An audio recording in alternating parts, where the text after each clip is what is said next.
Oh, shit.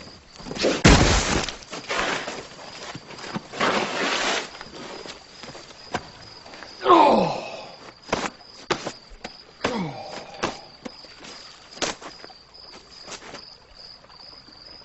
I can say!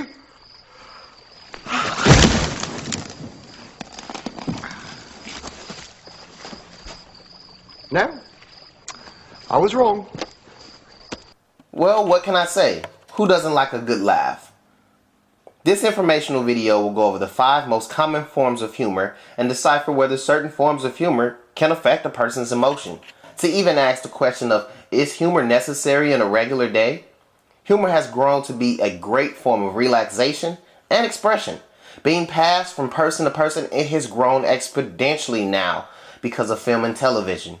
To better explain each form of humor, there will be video examples and interviews with professionals in the media field of comedy.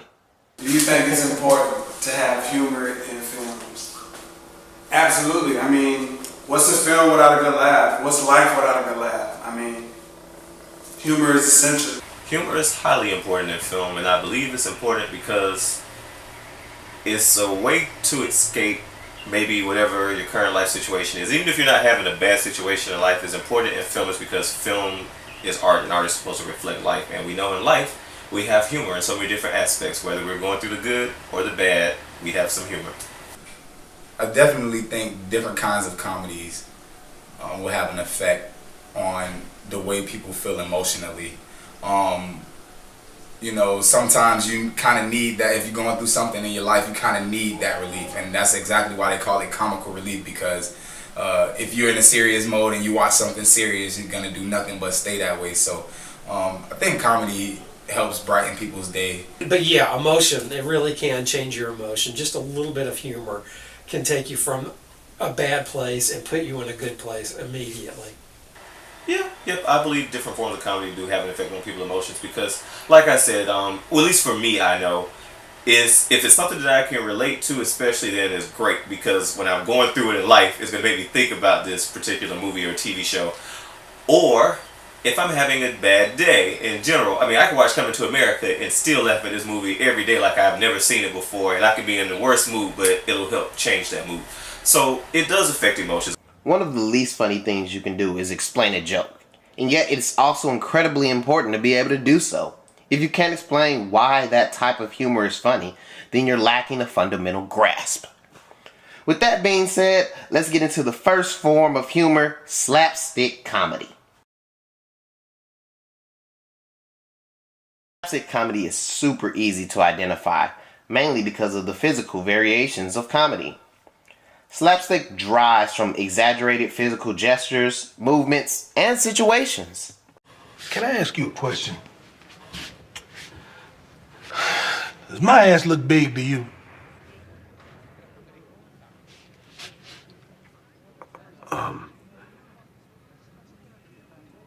No. Liar! I ought to cut your lying throat the line. I'm a cow. A big, hip, fat, nasty, gelatin-ass, buttermilk making cow. You wear it very well. Dry humor. I just think it's something funny about dry humor because you really have to focus on the writing and the wit. You have to know a lot of different things to be able to have dry humor and have it work. But it's not for everybody. Deadpan.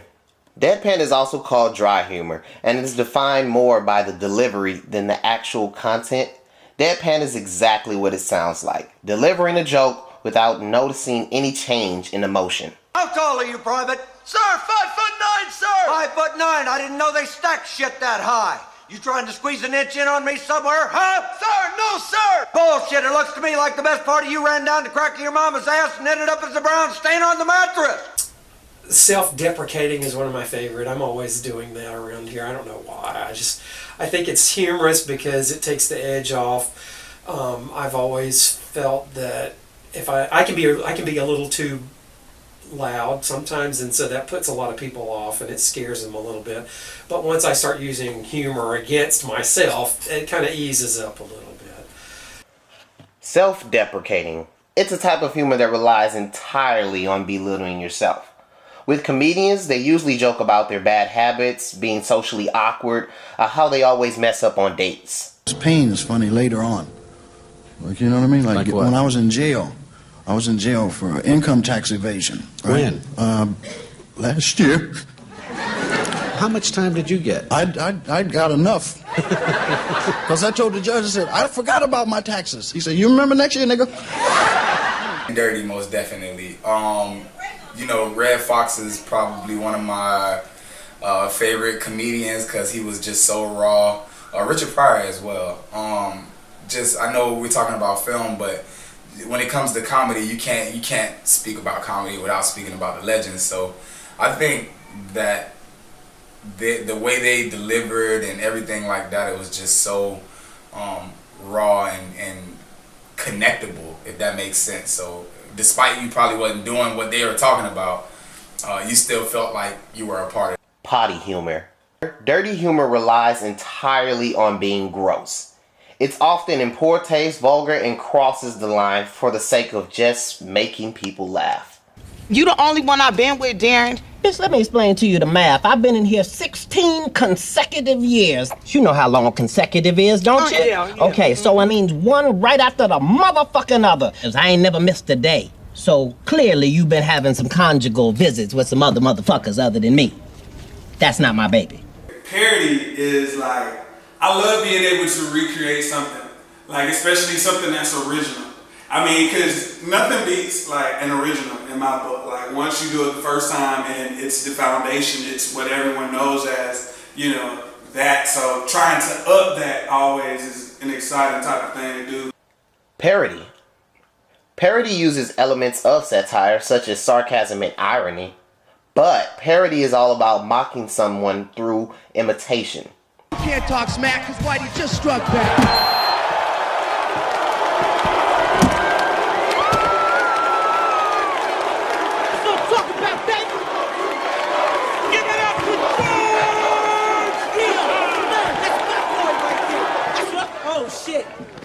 Laughing every day is something that's going to keep you alive, because I think that laughter is good for the soul. Laughter is a form of emotion, you know, it brings about joy, and it's something that I think we all need in our lives.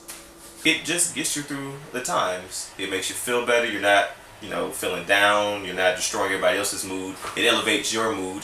And then it helps elevate the moods of people around you. So that way everybody's happy and feeling good. So I do think it's very important to have some form of laughter daily, whether it's with friends, with family, on your own, watching a funny TV show or movie that you enjoy. We're all born to die. It's the travel. It's the journey that we take along the way. Do you want it to be a miserable life? I don't. I want it to be happy. I enjoy life. And I want everybody around me to enjoy life. And if it means just let's laugh every day, I'm so much healthier because I laugh, I think. Yeah, so it's really important to laugh every day. Remember, throughout life, there will be moments where you feel emotionally broken or not together. Just remember, the right form of humor at the right time can make anyone's day change. Just don't overdo the humor.